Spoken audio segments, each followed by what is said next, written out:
said you can't see anybody smiling. I should have worn the one that says smile. Yeah. You just out and hang guard, so. Oh.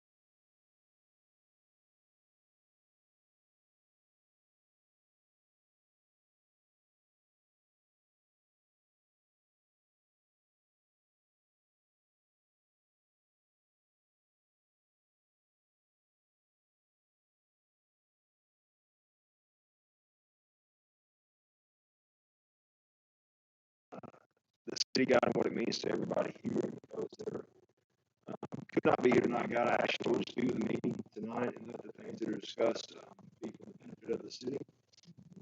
God, I ask you, Lord, to be with our country right now in the time of transition. Lord, I ask you, Lord, to be with the leaders that are governing right now, Lord, and let us all lead in the right direction. Lord, I ask you to be with us in Jesus' name. Amen.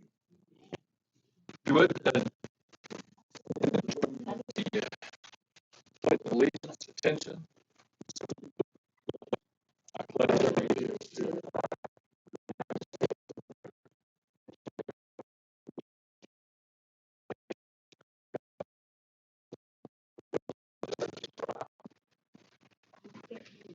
I'm going to have to get a band to come do that.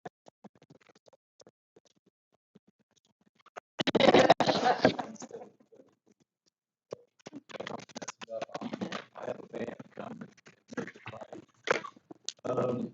Let's go ahead and call the roll. Councilmember Lilly here, myself here, Preston Here. here, Phillips.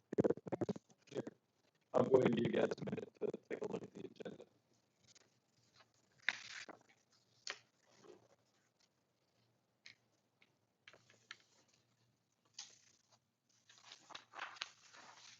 Okay, first item on the agenda is the approval of the consent agenda. If there aren't any corrections or additions, is there a motion to approve the consent agenda? Mr. Wright, make a motion to approve the consent agenda. Second. I'll second. Okay. And show of hands. It was unanimous. By the way, I didn't announce that we do have a quorum present, so I wanted to go ahead and say that. So the next item is the department head reports. Up first, fire department. All right. Pretty much fire department is running smooth. We've everything's on course. We don't have any injuries or anything. Everybody's doing well. As far as safety concerns, we have a little pre-safety. We've already had half the department, or majority of the department, started their vaccinations for COVID-19. So that's leading its way. Budget-wise, we're on course for this year across the board. Staffing, we're up to, from the last time we talked, we've actually got 2 more. We got 1 interested, so staffing is improving and moving well. The as far as the facilities go, you pretty much know where we're at on that. We was in discussion about possibly a second facility in the future, so I'm sure the mayor will touch base on that later, but everything's moving forward there. Vehicles, we did have the improvement of the one, I think I told you last time that we got it on board now. It's actually operational that we picked up from the PD. So we've got our captain in it, and it's moving forward. Everything's looking good. Tools, equipment, that type of thing. As far as our purchasing, everything's done well. We actually, I don't know if I hadn't had a chance to give you the COVID report from last time, but we did end up spending most of our money for COVID. We picked up on some nice equipment that we was in need of. Very good timing on that. It all should be in. I think the only thing we like is a LifePak 15, which is our main piece. It should be in any day. Training, our training is doing well. We've actually got, this time of the year, we're finishing up all our MS training. This is the time that we have from January to the end of February to finish our credentialing and our CEUs, and they're on course for that. I think we've got 2 more classes lined up for this month, and then we should be caught up, so everybody should be on board. That's pretty much it as far as where we're standing. As far as concerns, still the same few concerns we've had in the past. Nothing's changed. We have no new ones, so we're on target. Everything's good. Okay. Any questions for Chief Howard? No. Okay.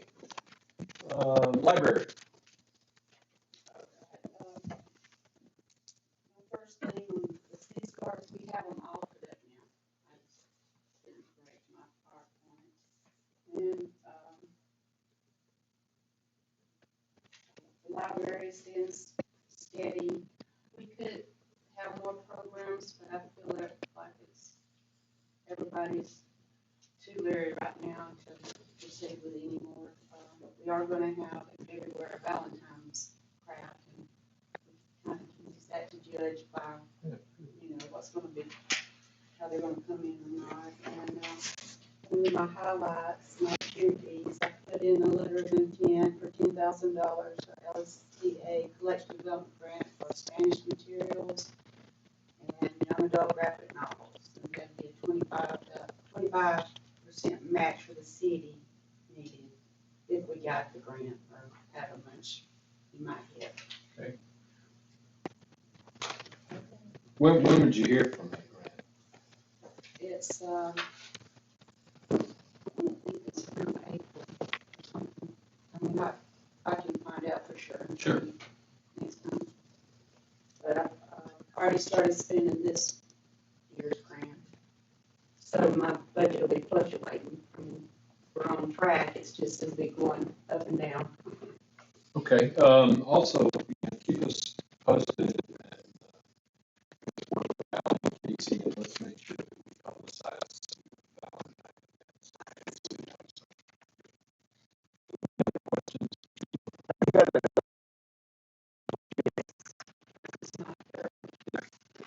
I've got one every year that have we got a full amount? I can't recall.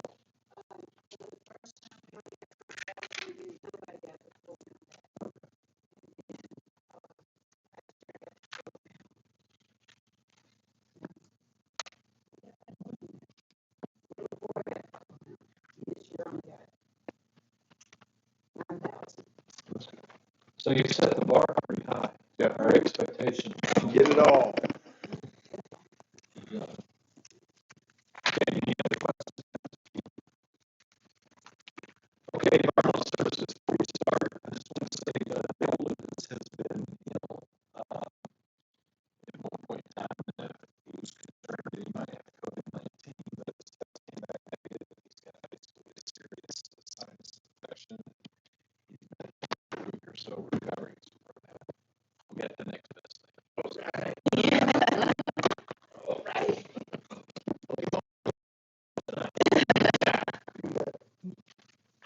All right, first of all, we're gonna start off with safety. We have no injuries this fiscal year.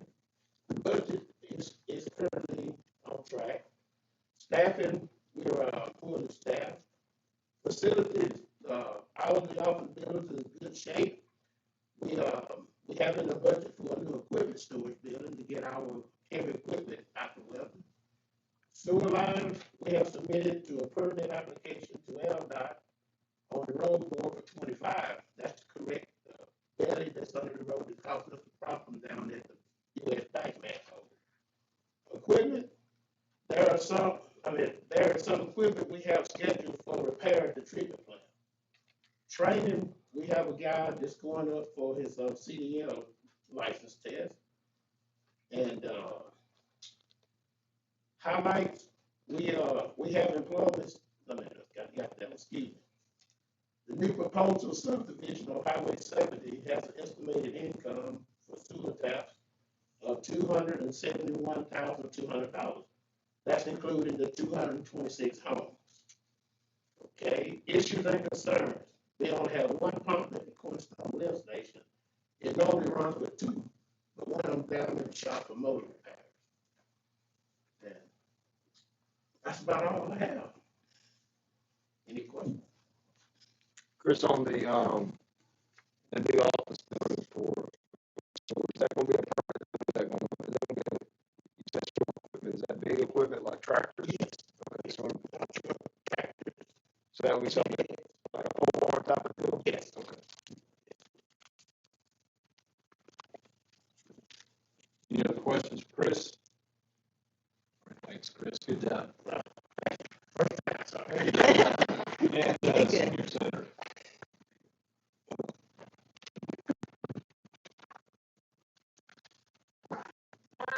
Everything's going really well. We're still only serving meals out of the senior center because we are not open for the state mandate. We're still delivering about 50 meals a day. So in January, we served 1,050 meals exactly. So that's a lot of meals a day. Amber had her baby last week. So baby Miller is here and she is on maternity leave for 6 weeks. So she'll be out for 6 weeks. Half of two of my staff did their CPR training last week, and then Amber will do hers when she comes back, and I will do mine as well. What else? So we're trying to plan to do like a little Valentine party. Hopefully, if COVID numbers are down, then we're just trying to wait and see. Students are ready to get out and visit a little bit with one another. So hopefully we'll be able to do that on the 12th. Do you know, perchance, how many of your regulars at the senior center may have received COVID vaccination?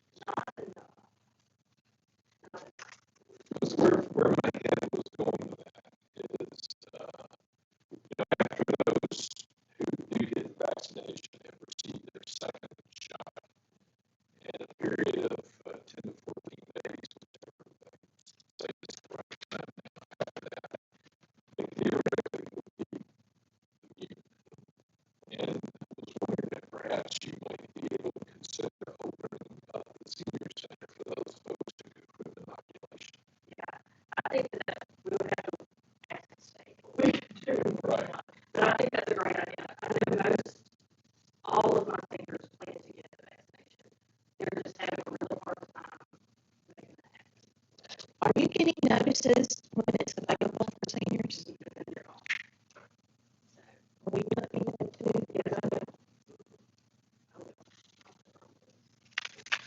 Yeah, it's just been, APH just doesn't have the system in place to get that. So is that a APH guideline, the senior centers type of facilities cannot be open, right? That's coming up on a year, right? So I think that we had a meeting earlier today, and we're getting into something later with the county. And the pressure applied on ADPH, not only on vaccinations, but other things, to sort of get the ball rolling. And so I'm certainly planning on doing that. And again, if we can come up with a way to prove inoculation, then we ought to be able to open the center up for those folks who've been inoculated. And they're actually talking about nationally, so at least so I hear, about coming up with some sort of proof of inoculation for people to ease travel restrictions and things of that nature. So that would be in line with that. Any other questions for Alan? Your island trip got postponed, Alan? Oh, yes, I didn't even talk about that.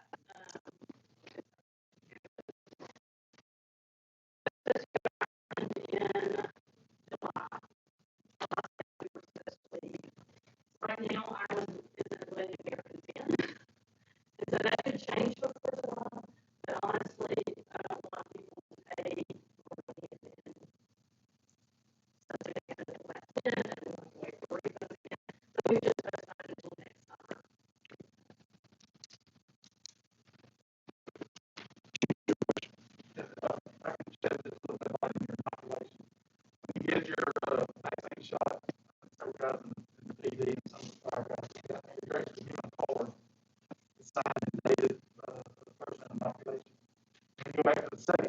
show your card, you sign and date it again, and you get just like that, and you keep it with you. And so that's huge. It's proof that you've been vaccinated. Do you have to keep that card with you on at all times, or is it entered into a database at some point or at that point? You have to call in. I carry mine with me. So, and I think the one I have says CDC on it. Does that one, does yours say the same thing? I think so. And I did not realize that was, however, an official certificate of. It is, and then you have to call and report in and give it to them, give them the number and the batch number and stuff. So once you call it, report in, it gets entered into some type of electronic database. That's good. Now, I have to admit, so I didn't read my little card. I got my shot. So, do you call in after the second one, or do you call in after each one? Each one. They have to register that you got the first one, and then you use your phone. Thank you for sharing.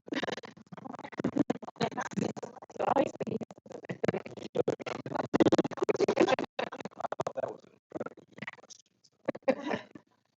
Okay. Let me talk about this proposed resolution before we enter it.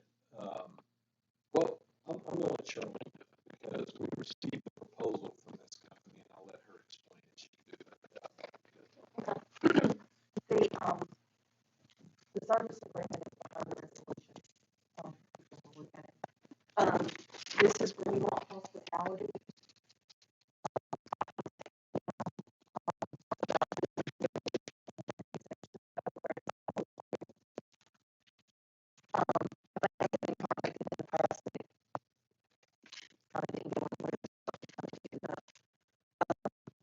They will file and pay for the liquor license at Old Square once they start serving concessions, drinks, anything. They pay all the applicable sales tax.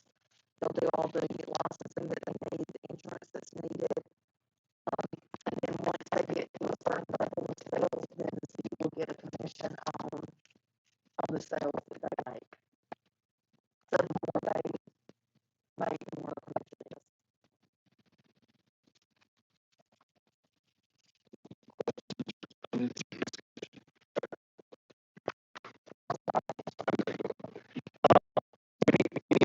Arts Council wise, so any of them invite us to or anything that Arts Council puts on, they will be invited for that event. Okay. In the event somebody rents out the Grand Hall, those folks will be able to bring in food and drink, non-alcoholic, right? Or will they? Yes. I just want to make sure that that's So they can still bring in their own, because they're not a catering company. right. So they'll still bring in their own caterers and all that. But if there's a wedding or any other event that wants alcoholic beverages, they're the designated, because they will hold the liquor license at Old. So they will become a vendor for alcohol if Yes. needed at the Grand Hall for private events. For private events. We will still get sales tax on those private Yep. events, and that money will count towards the commission that the city will make even for those private events. And I guess that agreement will be between them and the renter, right? Yes. So if somebody comes to us to have a wedding, then we'll say, this is the vendor, here's their contacts, and they'll deal directly with them about set up pricing, whatever they're doing, whatever level that they're doing. So not only did I go ahead and ask them, because there's things over there, what about concessions? And they suggest they could also do, if we wanted to open it up, and we don't have to, if we wanted to open it up for concessions, they can also do prepackaged snack type, foods. Yeah, well, they do that for Arts Council events. Okay. I think they want to make more revenue. Okay. I do have a question, Charlene. Like that hospitality group or anything like that we do we take bids or do we No, just because take? I asked our auditor, because they didn't want us to work on this because we're not spending money, we're saving money. Okay. So we didn't have to put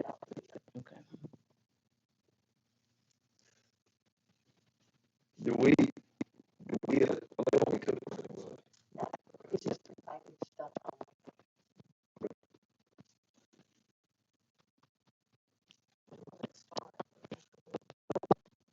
So the first step is to get the contract signed and back to them.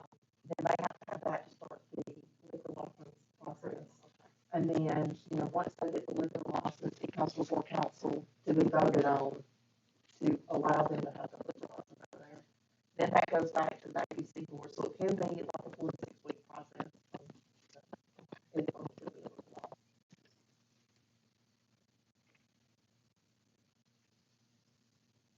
Any other questions or comments? One more, so they're not renting the space, we're basically providing the space for them, right? They'll be in it's already labeled as concession. That's where they'll be working out of that window.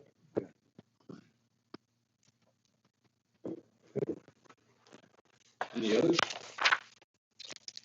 So, is there a motion to, introduce this resolution? Mr. Brown, make a motion that we accept resolution 022101, authorizing the mayor to sign a contract with Greenwald Hospitality LLC for concession services at Open Square.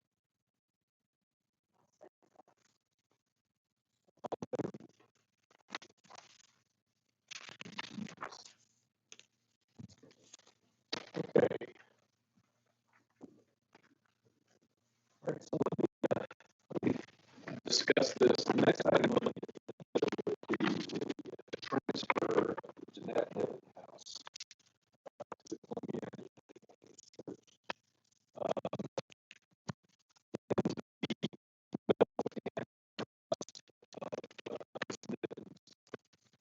She directed that the house be given to the city of Columbiana to be used for civic and charitable activities. And in the event that the city of Columbiana no longer needed or could use the house, at that point in time, it be returned to the Methodist Church, and her trust and provisions of her will require that the proceeds of the house, should the church sell it, be used for scholarships. And we did an assessment of the usage of the house over the past 5 years, as well as the revenue that it generated and the cost. And it did not seem like it was a economically viable entity for the city of Columbiana. In other words, it cost significantly more than the revenue it generated. And we no longer had very much usage and hadn't had it in quite some time in the facility. So we felt like it would better serve the intentions of Ms. Nitten's will and trust to return the house to the Methodist Church with good use with scholarships. We spoke to our city attorneys, and in order to transfer an asset that belongs to the city, and there was a deed of trust that was granted to the city, so the house belongs to the city. That it requires an ordinance to transfer that asset to someone else. So that's the purpose of this ordinance. Now, I haven't read all the way through this, but that is essentially the reading of the ordinance. If you want to take a few minutes here, I'll let you read all the legalese. The majority of it is the legal description of the property. The section down there talks about the state law.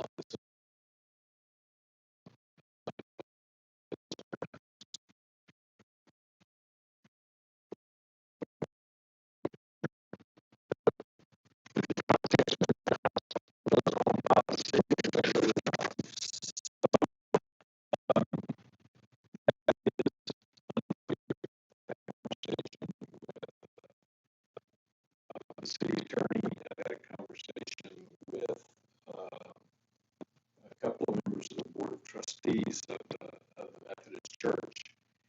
here's generally what we have. The contents of the house are clearly present in the care and possession of the city of Columbiana. If the city disposes of the house, there is a provision that was put into the deed that was drafted, uh, allowing the city to dispose of the personal property, the house being the real property, and to dispose of the personal property. There are a few items in the house that actually, I think, belong to the city, and that we would be interested in, like folding tables and chairs that could be used at the senior center. There might be another few items and things. There is some property and some antiques, and we have had some conversations with folks who acquired that property and put it into the house, some furniture and perhaps antiques. I guess that's my opinion. But so we know who acquired it, and it was given to someone who then restored that furniture and put it in the house, and that individual has indicated that they would like to have that property back. And so basically what I have indicated to the attorney and to the board of trustees is that the city would inventory all the property in that house, make its best effort to determine the rightful owners, and if those owners wanted that property, it would be returned to them. And if not, it would go from the house to the church, and they can do with it as they see fit. It's not as straightforward as I think, but I think it's fair. So what I'd like to do is ask for a motion to adopt this ordinance. Mr. Mayor, I'd like to make a recommendation to accept ordinance 022102, approving the transfer of the dead property to the Columbiana United Methodist Church. Second. Okay, and show of hands, please. Okay, the last thing is second reading pass the ordinance.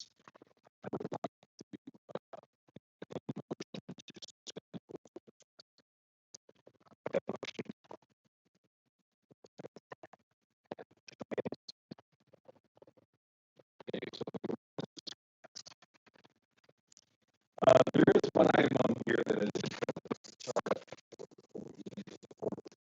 that is the library board. We have a vacancy that's come up on the library board. I would like to ask the council if they have nominations to fill that vacancy that was left by Beth Strickland.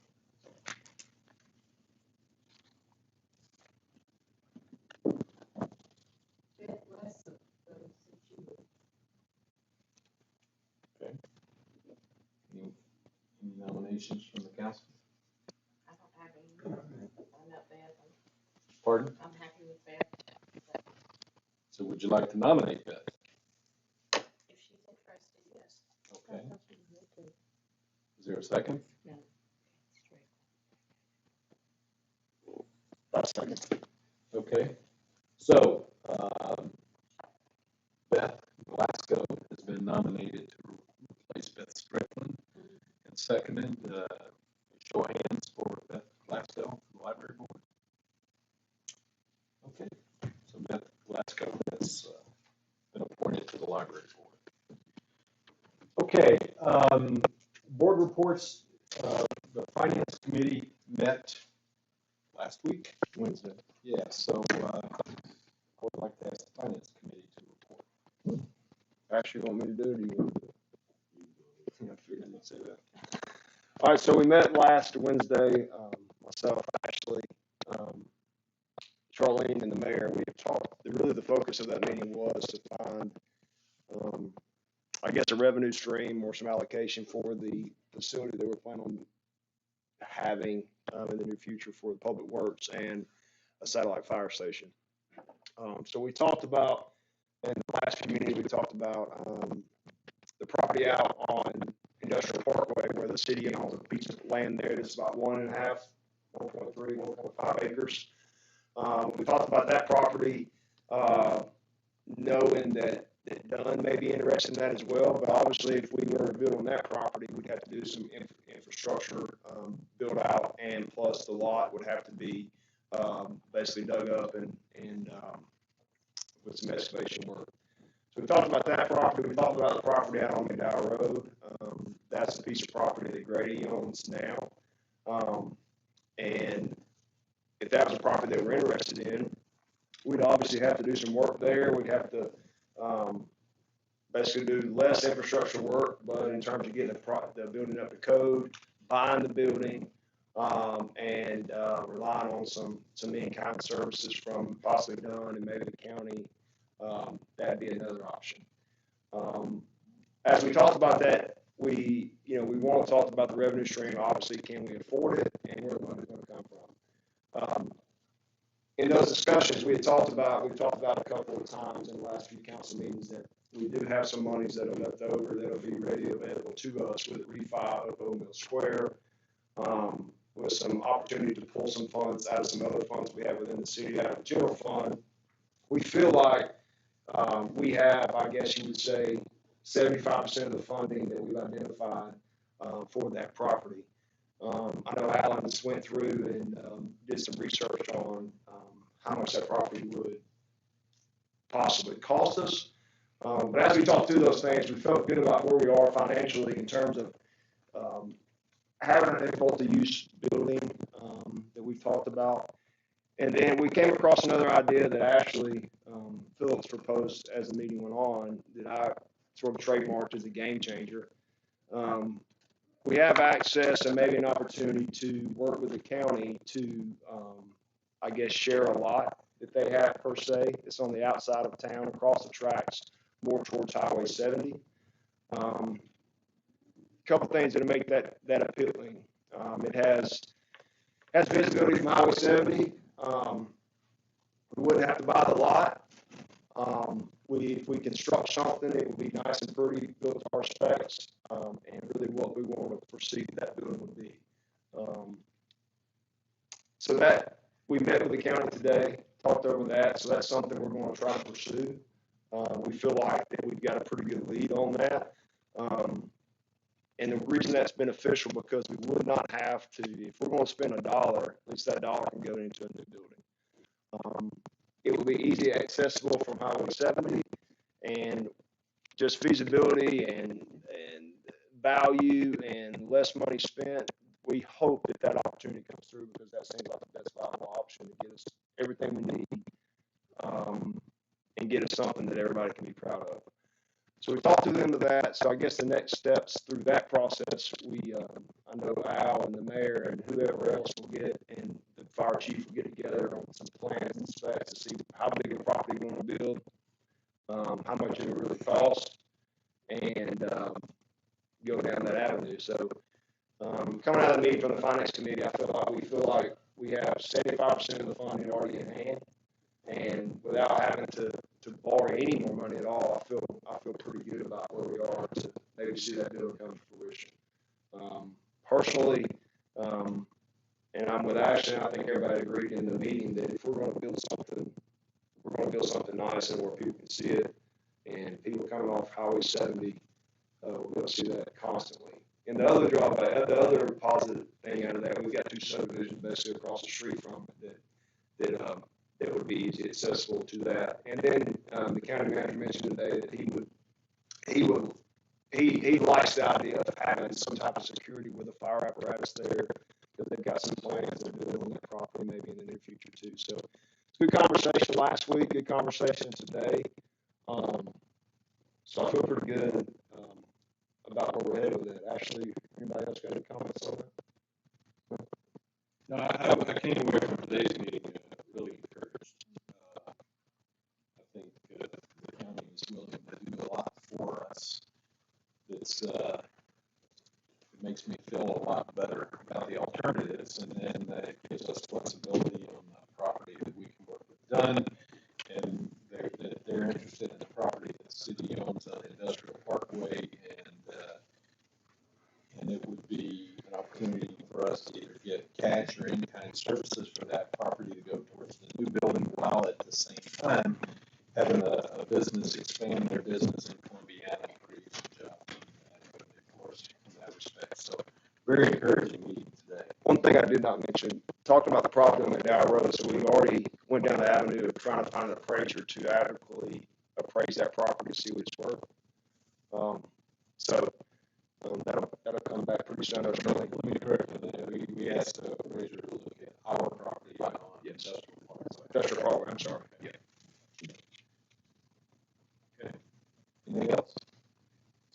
All right, so the Planning Commission hasn't actually met again, and so I just wanted to bring this up to let you know that the Planning Commission has been working very, very hard to update our planning ordinances, rules, and regulations that date back to 1958 or are in desperate need of updating. And they've worked really, really hard, even though they're not having formal commission meetings.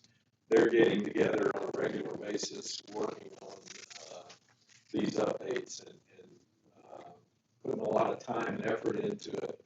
And I certainly want to commend them because, there's no pay for these guys. It's all volunteer work. And for the most part, all they usually get is a lot of grief and heartache for what they do. So but they do a lot for us, and I just wanted to commend them for that work. Okay. All right. We have Ms. Garzrak here, and she has asked to bring up the issue of concerns of the treatment of animals at the Loomis Brothers Circus. As you may or may not know, the circus will be at the Exhibition Center in Columbiana, I think on the 12th. Okay, so the floor is yours. Thank you for letting me speak. I appreciate it. The Loomis Circus is still here, as you know, and their show features tigers, elephants, and horses. We all attended circuses since childhood, and we probably never wondered how the animals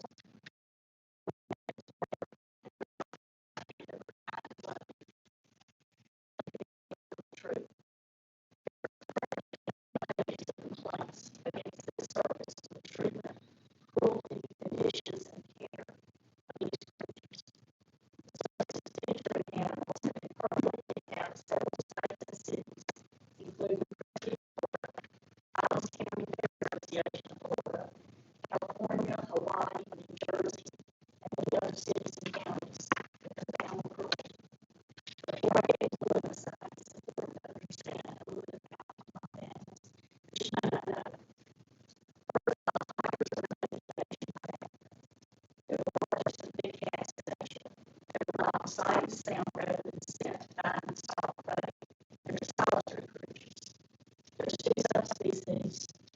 Untitled is the largest and consists of big Malaysian, Indo-Chinese, and Siberian. And cats is extinct as well as South China tiger, the sun tiger, and the other subspecies, the buggy and Sumatra. They live in jungles and forests in dwarf climates, none of this kind of weather. They have a lifespan of 10 to 15 years in the wild, but they can live as long as 20 to 25 years. In captivity, they shorten tremendously. They love water. They're great swimmers. They fear fire, but they're forced to jump from fiery under food-sized surfaces because they fear the horrible punishment more if they refuse. They exist in tiny cages as compared to the vast area they're meant to roam in the wild with no privacy, which is horrid for such covert, solitary creatures. They eat the same places they defecate and urinate, causing a strong ammonia smell and dust particles that are detrimental to their breathing, emotional state, and health. They're nocturnal, yet they're forced to perform during the daytime. They're deprived of any source of water that they can actually get into that is large enough to swim or relieve heat. They love water. They swim. Their training involves beating with iron rods, bats, bullwhips, shocking devices, and deprivation of food. Being at the top of the wildlife in Asia, their country enforces this lifestyle is unequivocally cruel, designed to break their spirit and make them subservient to the trainers. Trainers being a loose term, as true training does not involve force or pain. Wildlife cannot be trained or domesticated. They only become kind. Because which allow mothers for up to 2 years for motion support, learning and feeling safe to root away as newborns, causing great distress that never get over the rest of their lives. It takes their learning skills and nurturing. The captivity makes them go crazy with stress and anxiety because of the confinement and the treatment. They pace back and forth, sometimes act out, causing injuries and death because they just snap. These solitary animals are forced to live and perform with others, causing fights and injury. This is now on the USDA's list to inspect and censure, so they continue to get away with the same issues over and over. Since 1990, 126 big cats and 23 humans have been killed or died in the U.S. as a result of these conditions, in addition to 255 human injuries. The cats that suffer the consequences, despite known as being their fault. There's also 3 species of elephants, the Asian, African savanna, and African elephants. Their lifespan in Asia is 80 plus years in the wild. Africa 60 to 70 years in the wild, and much shorter in captivity because of such unnatural living conditions. The African or bush elephants are the largest living mammal in Africa. They live on the savanna, the forest elephant is smaller, and they live in a forest setting. There are 3 subspecies of Asian elephants. Asian elephants are primarily used in circuses because of their smaller size and their more docile. All elephants have very specific physical traits that demand specific living conditions, needs, and have sensitivity of all these traits that cause great pain and suffering, and even death if not death. It is impossible or unrealistic for these circuses to provide all these elements to the living environment. They operate on a shoestring budget, and the animals are not their first priority. The elephant's skin is very sensitive. Some areas of their body is extremely sensitive, making it important to protect it from sunburn. Not a lot of people get frostbite. Their natural environment is against the warm. They need a large area of water to bathe themselves and plaster their skin and blood. Their natural wrinkles retain moisture and allow access to the skin so they can free access.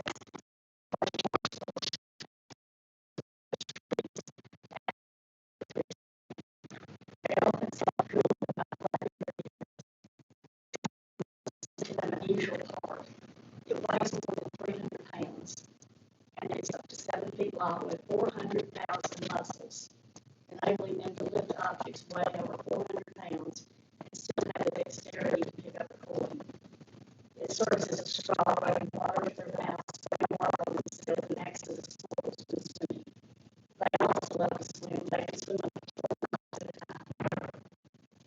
They can also float. Their health is of the utmost importance. They have a very serious issue for captive elephants.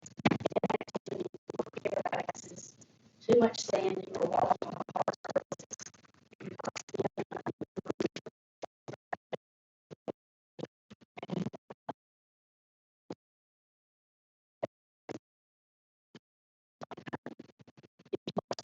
And you'll see the care they get for their feet. Elephants are extremely intelligent with an amazing amount of methods to communicate. They're so sensitive they can feel input sounds through their feet for 30 miles. They have to be languages far away, besides the line from Thailand and Thailand to the North. They can even sell a pencil. They can distinguish pedestrians and identify people who are behind their cruel use labels. These also use services and services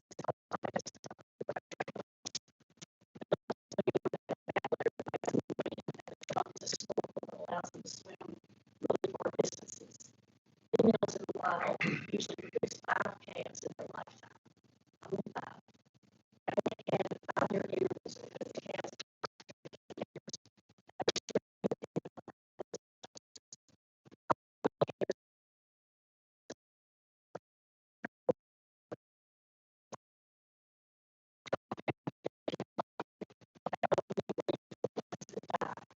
Female elephants do not produce well in captivity. Their numbers are extremely threatened, with disappearing completely from the face of the earth because of poaching, hunting, and capturing their young. Sadly, the mother is usually killed in capture.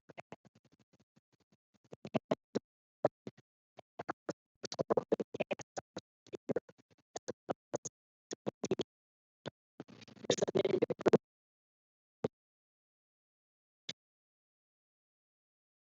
to loneliness, insecurity, and will, making them more amenable to training. It's pure evil to treat adults like the animals so horribly for greed and profit. They require 3 gallons of their mother's milk a day for several years to grow properly. This separation will affect the calf for its entire life. Elephants' range of emotions rival humans: happiness, joy, love, sorrow, pride, anger, jealousy, complex thought, and great feelings, including emotional attachments. They also experience terror and rage, which causes them to snap in captivity and go on a rampage, causing damage, injury, and death to their abusers. Captive elephants also carry TB. Did you know that at this time, 90% of elephants have been wiped out in the past century by humans? Horses also suffer in surfaces, even though they're domesticated. They constantly travel in close travel with poor quality of air and hard surfaces, zero turnout, and need-size enclosure. They get painful ulcers and colic as well as leg and hoof ailments. It's also hard on them mentally. There's a longer list of Loomis Brothers' cruelty.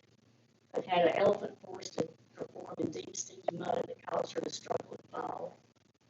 Brian Franzen is seen striking elephants with a bullwhip, a bullhook, while they were lying down, in their face, in their eyes. Emaciated ponies were confiscated from the filthy pipe trailer after one died. This is Loomis. The rifles were filled with the Highland County Fair Association of Florida canceled all shows after hearing from thousands of local residents about this cruelty. The University of South Carolina will never host another animal circus after the Loomis appearance there. Wayne Franzen was mauled to death by a tiger in front of a packed audience after he and his son repeatedly beat the tiger in the head with a metal pipe.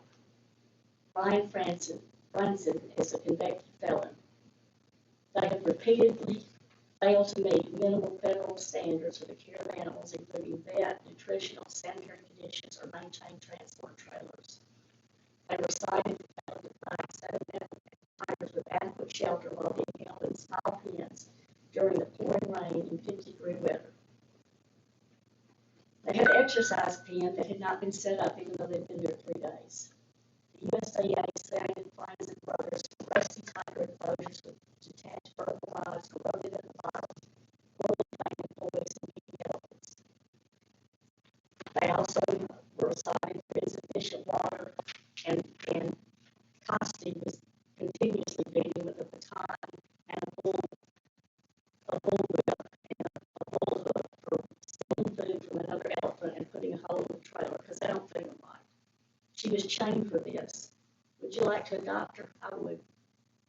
Cited again for unsafe travel trailers, including a piece of metal hanging from the roof that could injure an elephant, inadequate housing for 3 elephants. Glass flooring without a way to adequately clean surface and remove water. The drinking water also had feces in it.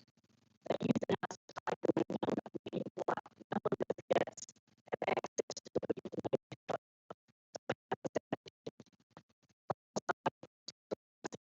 euthanasia next to thawing meat. They have been repeatedly denied USDA to allow welfare checks, cited for failing to provide vet care for elephants' feet and not showing documentation of compliance with program of vet care. Failure to maintain adequate structures for animals, cages too small for tigers, in order to pay $1,387 in restitution and compilation for 3 years for keeping the animals in filthy trailers. So where do they get them? You remember Joe Exotic? He's in prison serving 22 years. He killed 5 tigers. They quit producing. He was running a wildlife farm like you run a puppy mill, having tiger cubs for people to come in and pet and hold and nurse, causing them health issues and separation issues. He was selling tiger, lion, cubs, and lemurs on interstate transportation with illegal documents. he put a hit list out on Carol Baskin, who owns Big Cat Rescue in Tampa, Florida, for exposing him and trying to get the animals rescued. And then he tried to get a hit list out on somebody else after he was in prison. Carol got to his animals placed, and the rest of them she took. I'm sorry, I'm almost done. This is important. Communities officers, services, did you know Matthew McConaughey has a can hunt farm in Texas? Did you know that? It's disgusting. Installation shows just leaves a disgusting thread without any thought. It's true in your DNA and your soul about suffering and criminal activity. And searches focus centered in Columbiana and put these four creatures for the pets in this cold weather. Give them a warm bed and some water. Anybody have any questions or comments from the council? So we had a discussion today with the county. The Loomis Brothers Circus is under contract with Shelby County to perform at the county exhibition center. So we talked about this with them today. Well, I've seen lots of information that they shared with me. The data that you say about Loomis Brothers, but It's not just that, it's well, I understand. And in their particular case, most of the data that I saw was several years old. And to your point, I think they have been fined. The county did get, and I've got a copy of it that I didn't bring into the council chambers here. Whatever kind of certificate or permit that they have to present an animal circus from the Department of Agriculture. And it was recent, showing them as being in compliance. So I don't think there's anything as far as the one coming up that the city of Columbiana can do because of the contract that the county already has with those guys. What I would like to do is perhaps in our next council work session, we can talk about what we would think Columbiana should do going forward, and we'll report back to you and let you know what's going on there. I'm very strong in being an animal advocate and a voice for the animals. Okay. All right. Is there any other old business that we need to discuss? Or any new items that you bring up? No, I did talk to a homeowner, he's in my district this week, and he wanted me to mention that they've been seeing out on 47, I guess, from, it's called the Funeral Home, I guess, to city limits or to Mooney Road. They've been seeing a lot of extra trash on the road, beer bottles and all that stuff. Gee. So I told him that I would sort of raise that flag and the council would get it documented to where, I told him that you guys are in the business of citations. So if we see litterers and stuff, that you guys would handle that. So I guess tell your officers to keep an eye out, especially on that stretch right there, because that's a main thoroughfare. People coming from the lake, going to the lake and all that. So I told him that I would share that with you. So. Yep. Any other business? Okay, move on to the mayor's report. The first item on here is what I call the Columbiana area transit. Most of us think of it as the trolley. I've had a few meetings. We've met with the drivers and the riders of our buses, expressing their concern about the schedule, the route. We've agreed to have our drivers sit down and work up any potential changes to the routing, present it to the riders and those who are interested in it. to see if we can't provide a service that better meets the needs of those folks. Now, I've come up with this name, Columbiana Area Transit, and would like for us to consider it, and we can talk about it at a later date, but something other than trolley. The trolley that we know here in Columbiana was a great idea in the past, I think. Its intent to serve people, I think, was the right intent. But the old original trolley is no longer sustainable. We can't find parts for it. We can't maintain it. It's just not a cost-effective thing to do. And it is not ADA, Americans with Disabilities Act, compliant. So we purchased another bus. The fact that the sustainability issues with the trolley, and it is also not ADA compliant, nor and it is becoming a sustainment problem as well as far as maintenance and whatnot.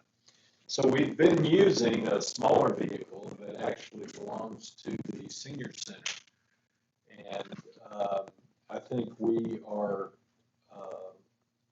looking at purchasing another vehicle of that size because both the original trolley and the bus, the painted up bus that we have, are much larger than we need. So these others would be more economical to operate. They would accommodate 11 to 12 passengers, I believe, and they're ADA compliant with wheelchair lifts and the ability to accommodate wheelchairs inside those vehicles. So we're going to transition this transit service that we have to these new vehicles. Hence, I was suggesting that we change the name for it, and I thought CAT was kind of catchy, the Columbiana Area Transit, and we could get some wrap or paint it up with Shelby County Wildcat colors and maybe put a Wildcat logo on there and just call this thing the CAT bus. But I just kind of wanted to share with you some of the discussions that we've been having with citizens who ride, participate in our transit system and what we're doing there. Website development, and as I goof this up, I'll ask Allie to come in and help me. So the city has two websites. One is the basic city website, and one is a separate website for the Old Mill Square. We looked at the cost of these two websites. We looked at their functionality. Are they user-friendly?